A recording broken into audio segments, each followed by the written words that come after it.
नमस्कार शेतकरी मित्रांनो, स्वागत आहे आमच्या शेतकरी मित्र 1994 यूट्यूब चॅनल. तर शेतकरी मित्रांनो, आज आपण ऊसतोड कामगारांच्या प्रश्नांबद्दल बोलणार आहोत. तर शेतकरी मित्रांनो, चॅनलवर जर नवीन असाल, चॅनलला जर सबस्क्राईब केलेलं नसेल, असेच नवीन व्हिडिओ बघण्यासाठी चॅनलला सबस्क्राईब करा. तर चला जाणून घेऊया.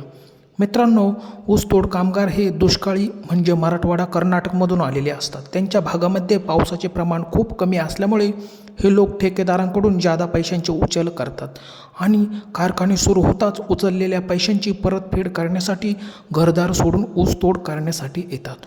ऊसतोडणीमध्ये वेळेला खूप महत्त्व असते. कधीकधी रात्री 12 नंतर ऊस भरणीसाठी कामगारांना जावे लागते. डोळ्यात निम्मी अर्धी झोप घेऊन काम करावे लागते.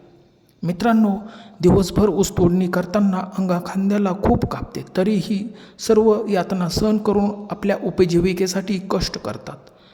कामात शरीर केव्हा विसावतं हेही समजत नाही. पहाटे ऊस भरून होतात, तळावर येऊन अंग धरणीला टेकले नाही इतक्यात पहाट होते. पुन्हा तोडणीवर जाण्यासाठी धडपड सुरू होते. त्यामुळे मित्रांनो, त्यांना विसावा हा प्रकारच माहीत नाही. सतत हातात कोयता धरून हाताला आलेल्या फोडांमुळे खूप त्रास होतो. शेतकरी मित्रांनो, यांची वस्ती गावाबाहेर हागणदारीत कोपट्यांची रांगच असते. यामध्ये संसार मांडलेला असतो. काही कोपट्यांमध्ये तर काही बाहेरच थंडी वाऱ्यात झोपी जातात.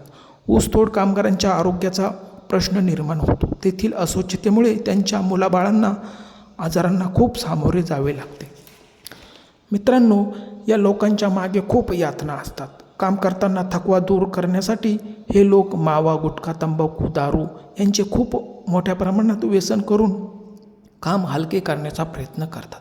मित्रांनो, हे कामगार बहुतांशी अडाणी, अशिक्षित व बेरोजगार असल्यामुळे आणि प्रामुख्याने दलित समाजातील असल्यामुळे एकता दिसून येत नाही.